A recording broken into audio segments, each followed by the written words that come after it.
सिर्फ वीनस और जुपिटर की बात करते हैं, एक तो असुरों का गुरु आ गया, एक देवताओं का गुरु आ गया। वैसे अपने आप में दोनों बहुत अच्छे प्लैनेट्स हैं, बट जब साथ बैठते हैं तो इसे काफ़ी प्रॉब्लमैटिक मानते हैं। जिनके शुक्र गुरु एक साथ होते हैं उनको जीवन में साम दाम दंड और भेद, इन सभी चीज़ों से पैसा कमाने की बहुत अच्छी कला आती है। ये नेगेटिव वे से भी पैसा कमाना जानते हैं, पॉजिटिव वे से भी। सन और वीनस, सन कहीं ना कहीं ईगो दे देता है और वीनस कहीं ना कहीं रिलेशनशिप से एसोसिएटेड है। तो जितना मैंने जाना है कि सन और वीनस रिलेशनशिप्स को थोड़ा प्रॉब्लमैटिक रखता है। किस हद तक ये बात सही? जिसके भी कुंडली में सूर्य शुक्र एक साथ होंगे, ऐसा इंसान शादी के बाद देखा जाता है कि उनकी वाइफ को कोई ना कोई फिजिकल ट्रबल आनी शुरू हो जाती है या सेहत की कोई ना कोई ऐसी समस्या आनी शुरू हो जाती है जो शादी से पहले एग्जिस्ट ही नहीं करती थी। इसी से हम वीनस और मर्क्यूरी की बात करते हैं। इन दोनों की जब युति बनती है तो क्या होगा? शुक्र बुध एक साथ होंगे तो चंद्रमा कमजोर हो जाएंगे, यानी इंसान का मन कमजोर हो जाएगा। तो जिनके भी शुक्र बुध एक साथ होते हैं, बुध क्या है? लर्नर। शुक्र क्या है? लर्निंग्स को अपने फायदे के लिए यूज कैसे करना है उसके कारक। तो ऐसे लोग चमत्कारी प्रवृत्ति के होते हैं। ऐसे लोग अपनी लर्निंग को अपने फायदे के लिए यूज कैसे करना है, अपने ब्रांड को बिल्ड कैसे करना है, बड़े अच्छे से जानते हैं।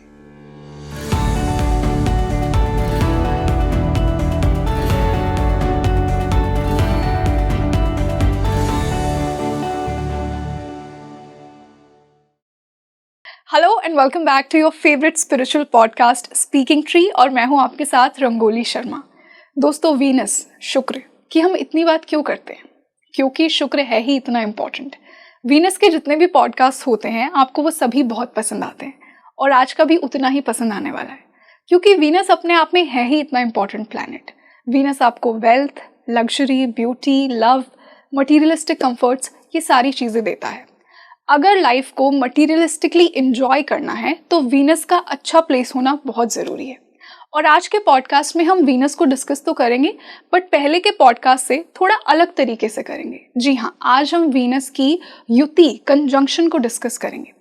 हर किसी के चार्ट में वीनस किसी ना किसी और प्लैनेट के साथ बैठा ही होगा, मोस्टली चार्ट्स में ये होता है। तो आज हम जानेंगे कि अगर आपका वीनस सन के साथ बैठा है, मार्स के साथ बैठा है, राहु के साथ बैठा है, फॉर एग्जाम्पल बाकी के जो 8 प्लैनेट्स हैं उनके साथ अगर वीनस बैठा है तो उसका क्या मतलब है। क्या कर्मा आप लेकर आ रहे हैं जिसकी वजह से आपको ये युति मिली है? अगर ये युति अनफेवरेबल है तो उसकी रेमेडीज को भी जानेंगे, और क्या ग्रेट चीज़ें ये आपकी लाइफ में युति लेकर आएगी ये भी जानेंगे। तो जुड़े रहिए मेरे साथ इस पॉडकास्ट के एंड तक, क्योंकि आज आप वीनस को बहुत ही अच्छे से समझने वाले हैं, और आज के इस पॉडकास्ट के बाद आप तो अपना वीनस ज़रूर स्ट्रॉन्ग कर लेंगे। तो इस पॉडकास्ट को शुरू करने से पहले आप मुझे ये बताइए कि आपकी कुंडली में शुक्र कौन से ग्रह के साथ बैठा है, यानी कौन सी युति है, और जुड़े रहिए मेरे साथ इस पॉडकास्ट के एंड तक। और इसी बेहद खास डिस्कशन के लिए आज हमारे साथ जुड़े हैं all time favourite speaking tree star doctor Yogesh Sharma. धन्यवाद Rangoli, such a beautiful introduction. Thank you sir, welcome back to speaking tree. धन्यवाद। आपसे मिलके हमेशा हमें बहुत अच्छा लगता है, हमारे व्यूअर्स को बहुत अच्छा लगता है। हमारे सारे पुराने पॉडकास्ट आपको बहुत पसंद किया उन्होंने, एंड आई एम श्योर आज बहुत प्यार मिला दर्शकों का, इसके लिए मैं दिल से आभारी हूँ। यस, आज भी इतना ही इंसाइटफुल होने वाला है ये discussion, I am sure. Definitely. तो सर, हम वीनस की बहुत बातें कर चुके हैं। पुराने पॉडकास्ट जो मैंने आपके साथ किया था उसमें हमने वीनस को हर हाउस में डिस्कस किया था। आज हम थोड़ा अलग बात कर रहे हैं जो हमने पहले नहीं की है स्पीकिंग ट्री पर, वीनस की युति को डिस्कस कर रहे हैं जी। तो सर, पहले थोड़ा सा मैं वीनस को एज अ प्रोटैगनिस्ट समझना चाहूंगी, फिर हम वन बाय वन प्लैनेट पे आते हैं। और साथ ही साथ सर, हम ये भी जानना चाहेंगे कि क्या साइंस हैं एक अच्छे शुक्र के, किन लोगों की कुंडली में अच्छा शुक्र हमें दिखता है, क्या ट्रेट्स हैं उन लोगों के जिनकी कुंडली में एक स्ट्रॉन्ग शुक्र दिखता है। देखिए, शुक्र की बात करते हैं ना, शुक्र तो सबसे पहली बात तो ये है कि अगर दशा सिस्टम की बात करें तो आपको शुक्र के बारे में बड़ा अंदाजा हो जाएगा। किस ग्रह के बाद शुक्र की दशा आती है? केतु के बाद। केतु क्या है? जीवन में सिखाने वाले 7 साल। केतु क्या है? Headless planet. केतु क्या है? बिना सोचे समझे जीवन में कुछ ना कुछ कर डालने वाला प्लेनेट जी। इंसान जब अपनी सेंसेस के बिना जीवन में 7 साल निकाल लेता है केतु के, उसके बाद जब शुक्र की दशा आती है तो इंसान कहता है शुक्र है। हाँ। तो शुक्र जो मन से निकलता है ना, शुक्र है परमात्मा का, ये वो शुक्र है। वाओ। रिलीफ देने वाली एक एनर्जी। शुक्र जो है उसको प्लैनेट ऑफ लव बोलते हैं, ऑपोजिट जेंडर से जोड़ते हैं, लव एंड रोमांस से जोड़ा जाता है। शुक्र का ना ये बहुत छोटा सा एक पार्ट है। शुक्र है आपके जीवन में आपकी इमेज, आपका ब्रांड। शुक्र है कि लोग आपको किस चश्मे से देखते हैं। शुक्र है आपके अंदर की सिविक सेंस। कई लोग हैं, आपने देखा होगा कि बाहर जा रहे हैं, कुछ भी हाथ में है उसको सड़क पे फेंक दिया, कभी रूल्स की परवाह नहीं की। जब भी कभी ट्रेन रुकती है, धक्का मुक्की करने वाले लोग आपने बहुत देखे होंगे। फ्लाइट रुकती है, सबसे पहले डीबोर्ड करने की जल्दी होती है कुछ लोगों को, चाहे कुछ भी ना करना हो। या फिर अगर कहीं पे कोई सर्विस मिल रही है तो उसका अनड्यू बहुत फायदा ले लेना जी। ये खराब शुक्र की निशानियां हैं कि जो साधन आपके पास उपलब्ध हैं उनको बहुत ज्यादा उपभोग करना, बाकियों से ज्यादा, मेरा हिस्सा सबसे ज्यादा, ये खराब शुक्र की निशानी है। Very interesting. शुक्र खराब होते हैं ना, या अभी खराब सही की बात नहीं कर रहे, शुक्र किस चीज को इंडिकेट करते हैं? शुक्र बर्थ चार्ट में राशियों के थ्रू अपना भेद खोल देते हैं। कौन कौन सी 2 राशियां हैं शुक्र की? वृष और तुला। तो शुक्र जो है, अगर वृष के एट्रीब्यूट शुक्र में है तो सबसे पहले शुक्र खाने के कारक है, क्योंकि 2 नंबर राशि भोजन की राशि है जी। तो जिनके भी टॉरस राशि होती है, लग्न टॉरस होता है, उनके ऊपर शुक्र ज्यादा मेहरबान होते हैं। ऐसे लोगों के जीवन में इनका बिहेवियर खाने से बहुत जुड़ा होता है। यानी ये लोग अगर कहीं पे भी जाएंगे तो ये इनकी जितनी खातिरदारी खाने से की जाए उतना खुश होंगे। ये सामने वाले को बाइफरकेट करेंगे कि हमें तो पार्ले जी बिस्किट दे खिला के ही भिजवा दिया, हमारे आगे तो तले हुए काजू रखे गए। यानी इनका मान सम्मान इनके खाने से जुड़ा हुआ है। शुक्र जो है ये इंसान के मटेरियल गेन्स का, बिलोंगिंग्स का भी कारक है। कितना कोई इंसान कमा रहा है वो शुक्र नहीं है, कमाई खुद पे लगा कितना रहा है ये शुक्र है। जीवन में जितना ग्लैमर दिखता है वो शुक्र है। आपने कई ऐसे लोग देखे होंगे जो जीवन में बड़ा कमाते हैं, ईश्वर की बड़ी कृपा है, माँ लक्ष्मी की बड़ी कृपा है, लेकिन वो कृपा ना उनके उठने बैठने से दिखती है, ना उनके लाइफस्टाइल से दिखती है, ना उनके घर बार से दिखती है, क्योंकि उनको खर्च करने का हुक्म नहीं है। बिल्कुल सही बात है। ये खराब शुक्र वाले लोग हैं। जितना कोई इंसान ऑपोजिट जेंडर की इज्जत करता है वो उसके शुक्र की ग्रेविटी बताता है। जो हॉलो खोखले शुक्र वाले लोग हैं वो दिखावे के लिए फीमेल्स की इज्जत बहुत करेंगे, लेकिन दरअसल वो कभी भी ऑपोजिट जेंडर की फीमेल्स की इज्जत नहीं करेंगे। मतलब डीप इनसाइड नहीं करते हैं। बिल्कुल नहीं, बिल्कुल नहीं। उनकी पर्सनल लाइफ से खराब शुक्र की झलक बड़ी आसानी से दिख जाएगी। अब शुक्र की अगली राशि है तुला। तुला राशि जो है ये किस लिए जानी जाती है? तुला राशि जानी जाती है चीजों का संतुलन रखने के लिए, बैलेंस रखने के लिए। तो शुक्र का एक काम बैलेंस रखना भी है। जितने अच्छे शुक्र वाले लोग हैं वो घर और बाहर का बैलेंस बना के रखेंगे। वर्क लाइफ बैलेंस जिसको बोला जाता है, अच्छे शुक्र वाले लोग रखते हैं। कोई इंटेंस से इंटेंस कॉर्पोरेट जॉब भी हो जो आपसे दिन में 8 घंटे की जगह पे 15 घंटे काम भी मांग रही हो, अच्छे शुक्र वाले लोग उसके बावजूद अपने घर और वर्क का बैलेंस बना के रखेंगे। जितना शुक्र अच्छा होगा, ऐसे इंसान की बहुत सारी ऊर्जा चीजों का बैलेंस बनाने में खर्च हो जाती है।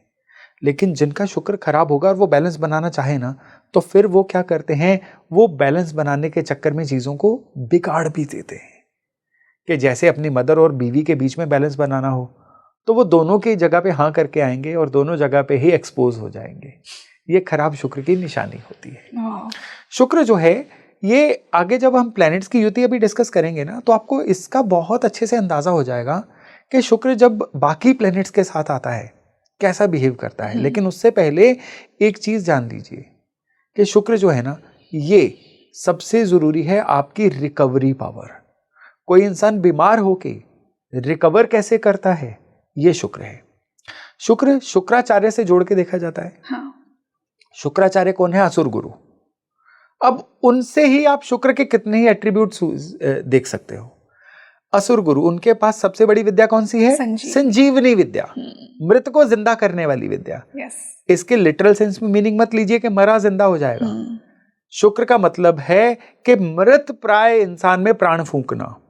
एक बहुत अच्छा मोटिवेशनल गुरु अच्छे शुक्र वाला होगा, जो एकदम से लो हुए इंसान में अपने प्राण फूंक दे। एक बहुत अच्छा हीलर, डॉक्टर, उसकी कुंडली में शुक्र अच्छा होना ही है, क्योंकि शुक्र अच्छा नहीं होगा तो वो संजीवनी नहीं दे पाएगा, प्राण दान किसी को नहीं दे पाएगा। खाली यही नहीं, आपके बॉडी की इम्यूनिटी, शरीर में स्किन की चमक, ये सारी की सारी शुक्र से होती है।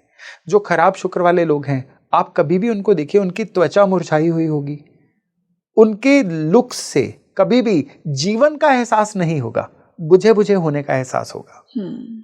जितने भी डॉक्टर हैं, सभी की लाइफ में शुक्र हमेशा अच्छे पाए गए हैं। खराब शुक्र वाला इंसान क्वालिफाइड सर्टिफाइड डॉक्टर तो बन सकता है, हीलर नहीं बन सकता है। उसके हाथ में वो हीलिंग टच नहीं आएगा, क्योंकि डॉक्टर क्वालिफाई करने के लिए शुक्र जरूरी नहीं है, उसके लिए बुध जरूरी है, उसके लिए गुरु जरूरी है।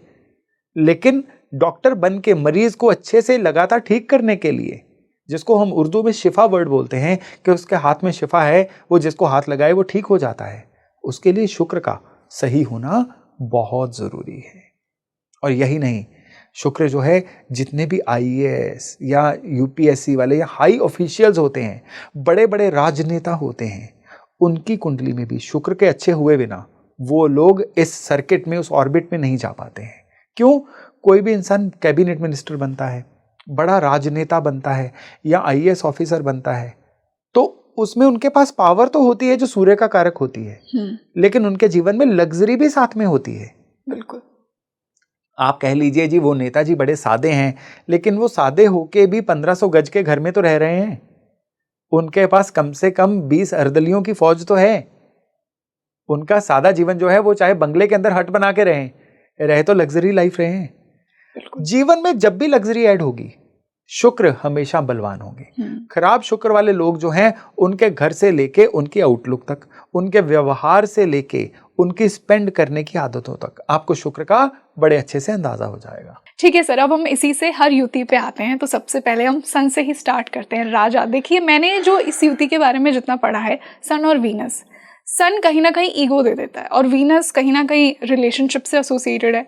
तो जितना मैंने जाना है कि सन और वीनस रिलेशनशिप्स को थोड़ा प्रॉब्लमैटिक रखता है। किस हद तक ये बात सही? तो सूर्य शुक्र की बात आप कर रहे हो ना, तो सूर्य जो है वो आग का गोला है, हेड ऑफ द फैमिली है, और जो सौर मंडल के सबसे हॉट प्लैनेट हैं, सबसे गर्म प्लैनेट, वो भी शुक्र है।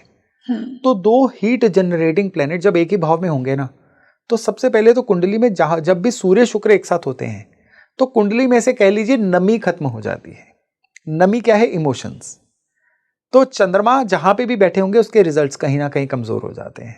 एक चीज, सूर्य शुक्र एक साथ होंगे तो ऐसा इंसान इमोशनल नहीं रहता है, ऐसा इंसान ज्यादातर प्रैक्टिकल बन जाता है।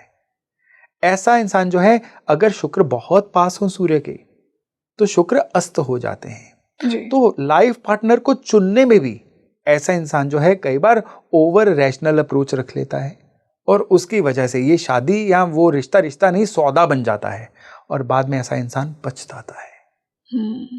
और सबसे बड़ी बात क्या है कि रिलेशनशिप में किसी भी कमिटमेंट को ये इंसान निभा नहीं पाता है। सूर्य शुक्र एक साथ होते हैं ना, तो लाइफ पार्टनर चुनने में तो गड़बड़ होती है। तभी मैं कहता हूं जिनके सूर्य शुक्र एक साथ हैं या पंचम भाव में सूर्य की राशि में शुक्र हो, तो ऐसे लोगों को लव मैरिज नहीं करनी चाहिए, वो ज्यादा कामयाब नहीं रहती है। Really? क्यों? क्योंकि वो लव मैरिज में ऊपरी चीजों को देखेंगे, वो फिजिकल ब्यूटी को देख सकते हैं, वो मटेरियल गेन्स को देख सकते हैं। अभी रिसेंट पास्ट में ऐसा हुआ कि एक कपल को मैंने शादी के लिए, लव मैरिज थी उनकी, उनको वार्न किया था, क्योंकि उन्होंने शादी उसकी अर्निंग कैपेसिटी को देख के की थी। वो अर्निंग कैपेसिटी शादी के 1 महीने बाद ही खत्म हो गई। अब उनके पास कोई भी एस्केप नहीं है, क्योंकि शादी हो चुकी है।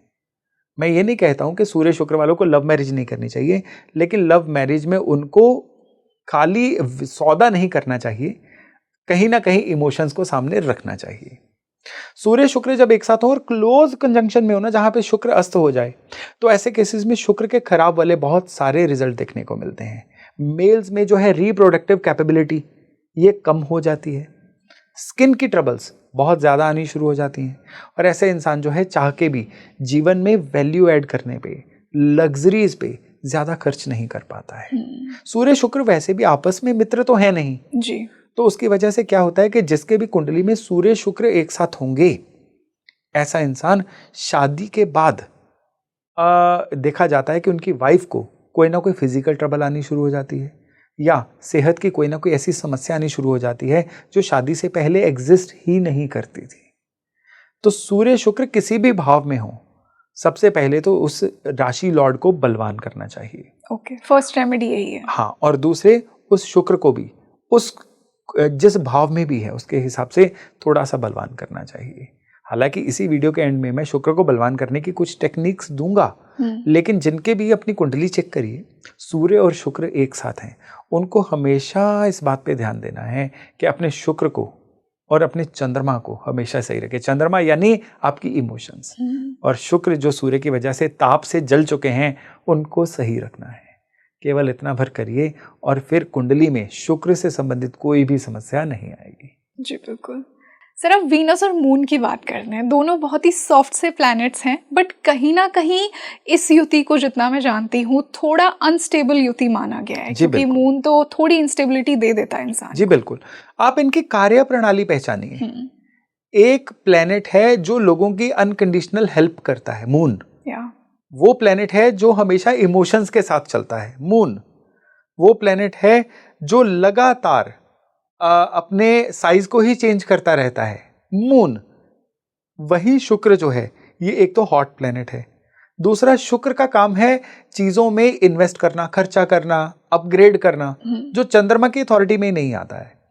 इसको और सरल भाषा में समझना है तो एस्ट्रोलॉजी में जो दही है, दही, हाँ, वो कहा गया है शुक्र को। जी। शुक्र को सही करना हो ना तो दही की रेमेडीज होती हैं। और वहीं दूसरे तरफ चंद्रमा को कहा गया है दूध। अब दूध और दही जो है वो, दही दूध से ही बनता है, लेकिन दूध और दही इकट्ठे नहीं रखे जा सकते। दूध और दही इकट्ठे रखेंगे तो नुकसान किसका है? दूध का। ठीक उसी तरह से जब शुक्र और चंद्र एक साथ होंगे तो भी चंद्रमा ही खराब होंगे। Perfect example. जी बिल्कुल। और इसमें क्या होता है कि इसमें अगर वैदिक एस्ट्रोलॉजी नहीं, 2 मिनट के लिए लाल किताब भी एक एस्ट्रोलॉजी का ही बहुत सिद्ध ग्रंथ है जी। उसके डिक्टम की बात करें तो जिनकी भी कुंडली में शुक्र चंद्र एक साथ होते हैं, उस इंसान के मदर यानी चंद्रमा और वाइफ यानी शुक्र, उनके आपस में संबंध अच्छे नहीं रहते हैं। अच्छा। हाँ जी। तो जिन भी खास करके लड़कों की कुंडली में शुक्र चंद्र एक साथ हों, उनको शादी से पहले ये वार्निंग दी जाती है कि आपको अपने मदर और पत्नी के बीच में ब्रिज बन के रहना है, नहीं तो शादी के बाद सास बहू के झगड़ों में ही आधी जिंदगी व्यर्थ हो जाती है। शुक्र की सारी बैलेंसिंग टेक्निक्स जो हैं वो पत्नी और माँ के बीच में ब्रिज बनाने में ही चली जाती हैं। शुक्र के बाकी एट्रीब्यूट खुल के सामने नहीं आ पाते। I hope main with this conjunction जो ये देख रहे हैं वो इसको बहुत इंपॉर्टेंट नोट कीजिए अगर आपके चार्ट में है। डेफिनेटली। तो शुक्र चंद्र जिनके एक साथ होते हैं, ऐसे लोगों में एक और एट्रीब्यूट देखा जाता है कि ऐसे लोग इम्पल्सिव बायर होते हैं। चंद्र मनोदशा, और उसमें जब शुक्र का एलिमेंट ऐड हो जाता है ना तो मनोदशा में इम्पल्सिवनेस ऐड हो जाती है। कोई भी ब्रांड अच्छा लगा फटाफट से खरीद लिया, कोई भी ऐसी चीज जहां पे खर्च नहीं करना चाहिए था वहां पे भी खर्च कर डाला और उस वजह से आउट ऑफ बजट हो गए। ऐसी चीजें बहुत ज्यादा देखने को मिलती हैं। तो जिनके शुक्र चंद्र एक साथ होते हैं उनको पैसा खर्च करने में भी अपने इमोशंस को कंट्रोल में रखना चाहिए। जी सर, इसी से हम वीनस और मार्स की बात करते हैं। जब भी मैं इस युति के बारे में पढ़ती हूँ ना, मुझे वो बुक का नाम याद आता है, women are from Venus, men are from Mars. और ये अपने आप में ना एक थोड़ी बदनाम सी युति है कि वीनस मार्स है। जैसा हमने पहले भी एक बार बात की थी, वीनस मार्स थोड़ा प्रॉब्लमैटिक कंजंक्शन माना जाता है, क्योंकि ये बिलीव किया गया कि ऐसे लोग बहुत सारी मल्टीपल रिलेशनशिप्स में आएंगे और सीरियस नहीं होंगे मैरिज को लेकर। किस हद तक सच है ये? देखिए, ये जो शुक्र मंगल की युति है बड़ी ब्यूटीफुल युति है, लेकिन उसकी सिर्फ यही जो बड़ी संकीर्ण बहुत नैरो परिभाषा जिन लोगों ने दी है ना, वो कहते हैं जिसकी रही भावना जैसी प्रभु मूरत देखी तिन तैसी। तो जिन लोगों की भावना केवल और केवल शुक्र को स्त्रियों तक सीमित करने की है, केवल और केवल फिजिकल रिलेशंस तक रखने की है, उन्होंने शुक्र मंगल को केवल उसी चश्मे से देखा जी। शुक्र जो है ये डेफिनेटली लव एंड रोमांस के कारक हैं। मंगल उस लव एंड रोमांस में ऊर्जा भरते हैं, फोर्सफुलनेस भरते हैं, लेकिन ये किस घर में है युति? अगर ये कुंडली में 10वें भाव में है तो ऐसा इंसान जो है अपने करिश्मा से अपने काम में तरक्की करेगा। अगर ये युति 9वें भाव में है तो ऐसा इंसान जो है अपनी गुडविल से, अपनी लर्निंग स्किल से अपने जीवन में ऐसे लेवल पे जाएगा जो पिछली 4 पीढ़ियों में उनके घर में कोई नहीं गया था। वाह। हाँ, ये युति अगर 7वें भाव में है, 12वें भाव में है, 8वें भाव में है तो नो डाउट है इंसान वो भी करिश्मेटिक, लेकिन ठीक है वो ऑपोजिट जेंडर की तरफ, एक्स्ट्रा मैरिटल रिलेशंस की तरफ ज्यादा इंक्लाइंड होगा। लेकिन खाली शुक्र मंगल से इसको देखना कहीं से भी जायज नहीं है। क्यों? क्योंकि ये एक बिहेवियर का विषय वस्तु है। बिहेवियर क्या होता है? लग्न, लग्नेश कहाँ है, लग्न कहाँ है। अगर लग्न लग्नेश कमजोर हैं तो इसका मतलब है उस इंसान का वैल्यू सिस्टम वीक है थोड़ा सा, वो अपने पारिवारिक मॉरल वैल्यूज को नहीं जानता है, तो वो डेफिनेटली एक्स्ट्रा मैरिटल रिलेशंस की तरफ जा सकता है। लेकिन अगर लग्न लग्नेश स्ट्रांग है, उस कुंडली में सूर्य स्ट्रांग है जो इंसान के एक एथिकल बिहेवियर को शो करते हैं, तो डेफिनेटली इस शुक्र मंगल की युति को वो काम कारोबार में अपनी सेल्फ डेवलपमेंट में देखेगा। शुक्र मंगल की युति अपने आप में चमत्कारी युति है। जिन लोगों के होती है उनकी पर्सनैलिटी बड़ी करिश्मेटिक होती है। अब करिश्मेटिक पर्सनैलिटी को कहाँ पे यूज करना है वो इस इंसान का लग्न लग्नेश बताएंगे। इसको बदनाम युति कह के हम बदनाम नहीं करेंगे जी। ये युति अपने आप में बड़ी बड़ी पायस, बड़ी प्योर युति है। जिन लोगों के हैं वो लकी हैं। हाँ। अब उनके हाथ में ईश्वर ने टूल दे दिया है, वो उसको कैसे यूज करें वो उनके हाथ में। हाँ बिल्कुल। तो इट्स लाइक अ ब्लेसिंग। इसको लोगों ने इतना इनफेमस कर कर्स बना दिया है। हाँ। है ये ब्लेसिंग। बिल्कुल, बस उसी ब्लेसिंग को आपको पहचानना है। जी सर, इसी से हम वीनस और मर्क्यूरी की बात करते हैं। इन दोनों की जब युति बनती है तो क्या होगा? जैसे शुक्र और सूर्य के बारे में आपने बात की थी, वैसे ही सौर मंडल के अगर दो, सूर्य को छोड़ दो 1 मिनट के लिए, जो टॉप 2 प्लैनेट्स हैं ना, जो सबसे गर्म प्लैनेट्स हैं, वो मरकरी और वीनस हैं, सूर्य के सबसे नजदीक होने की वजह से। तो कुंडली में जब भी शुक्र बुध एक साथ होते हैं तो एक तरह से आप लगा के चलिए कि एक वर्चुअल सा सूर्य ही बन जाता है। अच्छा। हाँ जी, यानी जैसे आप एक तरह से लेके चलिए जहां पे शुक्र बुध बैठे हुए हैं, वहां पे अगर सूर्य हो तो कैसे रिजल्ट होंगे, ये वैसे रिजल्ट्स आते हैं। ये एक बड़े, मैं आपको राज की बात ही बता रहा हूँ। ये कभी नहीं सुना हमने किसी के थ्रू, किसी भी पॉडकास्ट में। हाँ जी। शुक्र और बुध जब भी एक साथ होते हैं ना, तो ये उस घर में सबसे पहले क्या करते हैं, उस कुंडली में, उस अगेन जहां पे हीट ज्यादा होगी चंद्रमा कमजोर होंगे। ये सीधा सीधा रूल। सूर्य मंगल एक साथ होंगे तो चंद्रमा कमजोर हो जाएंगे, शुक्र बुध एक साथ होंगे तो चंद्रमा कमजोर हो जाएंगे, यानी इंसान का मन कमजोर हो जाएगा। तो जिनके भी शुक्र बुध एक साथ होते हैं, बुध क्या है? लर्नर। शुक्र क्या है? लर्निंग्स को अपने फायदे के लिए यूज कैसे करना है उसके कारक। तो ऐसे लोग चमत्कारी प्रवृत्ति के होते हैं। ऐसे लोग अपनी लर्निंग को अपने फायदे के लिए यूज कैसे करना है, अपने ब्रांड को बिल्ड कैसे करना है, बड़े अच्छे से जानते हैं। लेकिन ऐसे केसेस में ज्यादातर देखा गया है कि चंद्रमा को अगर कोई सपोर्ट ना हो तो फिर ऐसे लोग जो हैं ये ओवर थिंकिंग, एंग्जाइटी का भी शिकार हो जाते हैं। सर, जैसा आपने कहा कि बुध लर्नर है और वीनस गुरु है, तो कहीं ना कहीं एक अच्छा कॉम्बिनेशन नहीं होना चाहिए? ये अच्छा ही है, मैंने यही तो कहा है। अच्छा। कि कॉम्बिनेशन ब्रांड बिल्डिंग का है, अच्छा, बनाने का है। लेकिन चंद्रमा कमजोर हो जाते हैं। ओके। ये चंद्रमा को सपोर्ट दे दें तो ये योग चमत्कारी योग है। ये जीवन में इंसान को बहुत आगे लेके जाता है। और स्पेशली इसमें अगर राशियां भी इन्वॉल्व हो जाएं, बुध की या शुक्र की, फिर ये योग कमाल हो जाता है। क्यों? ये दोनों प्लेनेट एक दूसरे के मित्र हैं।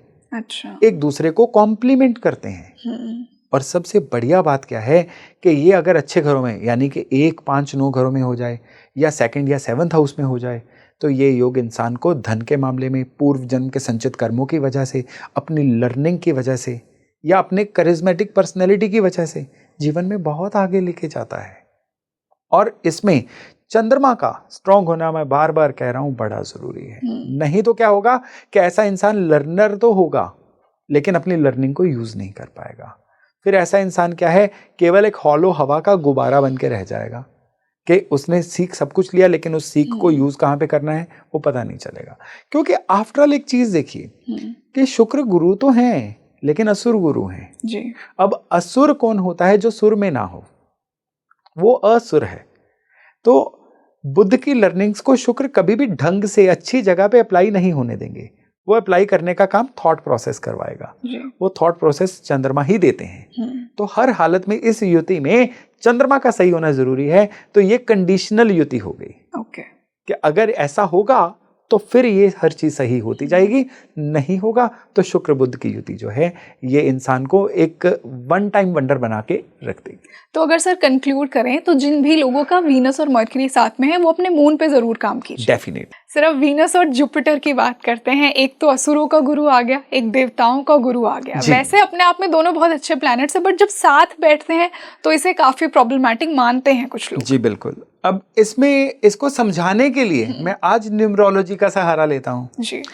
देवनागरी लिपि में, हिंदी में अगर 3 लिखना हो तो कैसे लिखेंगे? बिल्कुल जैसे अंग्रेजी में 3 लिखते हैं, ऑलमोस्ट वैसा ही। लेकिन अगर देवनागरी लिपि में, हिंदी में हमने 6 लिखना हो तो कैसे लिखेंगे? उल्टा 3, मिरर इमेज ऑफ 3, राइट। यहां तक तो क्लियर हो गई चीज।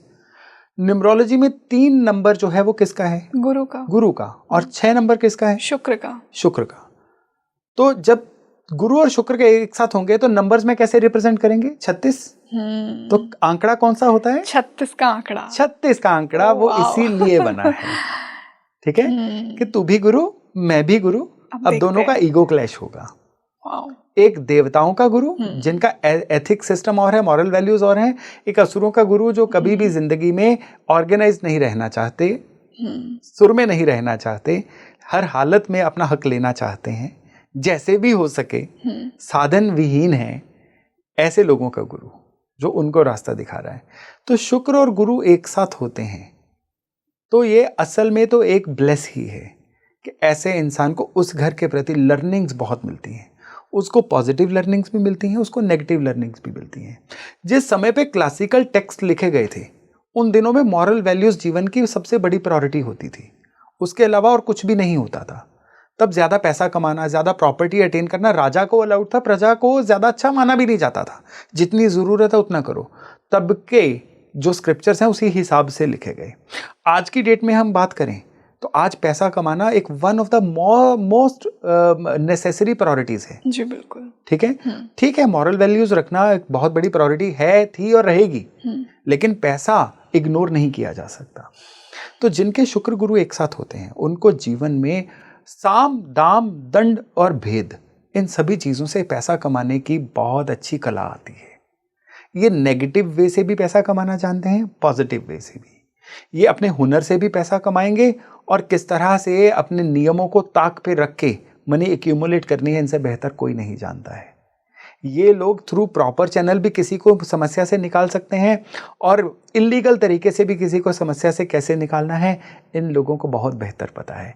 एट द सेम टाइम ये लोग देवगुरु भी हैं और असुर गुरु भी हैं। लेकिन दिक्कत यहाँ पे एक आ जाती है, इनर कॉन्फ्लिक्ट का ये शिकार हो जाते हैं। मन के अंदर 36 का आंकड़ा ही चलता है और उसकी वजह से क्या होता है कि कई बार ज्यादा उधेड़बुन की वजह से ये जीवन में लोगों के लिए सलाहकार तो अच्छे बन जाते हैं लेकिन दिए तले अंधेरा, अपने लिए कुछ बहुत अच्छा नहीं कर पाते हैं। सो ये अगर शुक्र गुरु जिनके एक साथ हों, लाइफ में पॉजिटिविटी पे ध्यान दें, अच्छी मॉरल वैल्यूज पे ध्यान दें, तो ये जीवन में बहुत हाइट्स लेते हैं, बहुत ग्रोथ लेते हैं।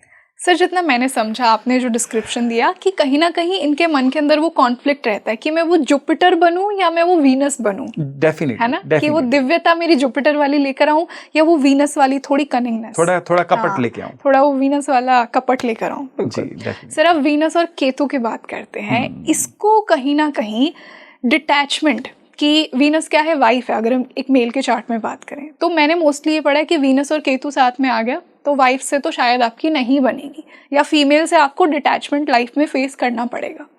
पहली बात तो ये है, वीनस केतु वाले कभी भी उनकी शादी खराब नहीं होती। ऐसा? हाँ जी। और यही बोला जाता है कि वीनस केतु की शादी अच्छी नहीं चली। वीनस केतु में शादी खराब नहीं होती। उसमें सिर्फ इतना होता है कि पत्नी अपने इमोशनल इश्यूज की वजह से गृहस्थी में जैसा आपने सोचा था उस तरह से रिएक्ट नहीं कर पाती। और सर ये भी तो हो सकता है कि एक स्पिरिचुअल पार्टनर दे, क्योंकि केतु स्पिरिचुअल पार्टनर ही होता है और ये लाइफ में गाइड करने वाला पार्टनर होता है। अच्छा। यहाँ आप ध्यान दीजिएगा 2 चीजों का। केतु के पास आंखें हैं क्या? नहीं। केतु के पास तो धड़ है, सर है ही नहीं, इंट्यूशन है सर। और वीनस जो है इसको आंखों से जोड़ के भी देखा जाता है। शुक्राचार्य की एक आंख है। शुक्राचार्य जो हैं ये मैं आपसे सवाल पूछता हूँ रंगोली, आप मुझे बताइए कि इंसान एक आंख, मैं अब आंख मारने की बात नहीं कर रहा हूँ, नॉर्मली किस प्रोसेस में एक आंख बंद करता है? जब कहीं पे फोकस कर रहा होता है, निशाना, कोई निशाना लगा रहा होता है। इंसान एक आंख बंद करता है जब उसने यूनिफोकल किसी एक चीज को देख के डिसाइड करना है कि उसका अब निशाना कहाँ पे लगना चाहिए। ये शुक्र होता है जी। और कहते हैं कि जिसका शुक्र बहुत स्ट्रांग हो जाता है ना, उसकी एक आंख का नंबर बढ़ जाता है या कम हो जाता है, यानी एक आंख पे प्रभाव आता है। ये मैंने भी अपने एक्सपीरियंस में देखा है। ठीक है, आप ये समझ लो कि शुक्र के थ्रू केतु को आंख मिल गई। अच्छा। हाँ जी सर, वो कहते हैं ना कि राहु और लाइफ पार्टनर रास्ता दिखाने वाला, मोक्ष की तरफ ले जाने वाला भी बनता है। Wow, very interesting. ठीक है, लेकिन यहां पे एक और चीज आती है कि अगर आप लाइफ पार्टनर की डिटैचमेंट को अदरवाइज ना लो, अगर आप उसकी डिटैचमेंट के मर्म को, उसकी इमोशंस को समझो, तो फिर शादीशुदा जिंदगी भी अच्छी चलती है। एक चीज। दूसरा, शुरू में मैंने आपको बताया था कि खुद की वैल्यू लगाना, ये शुक्र होता है।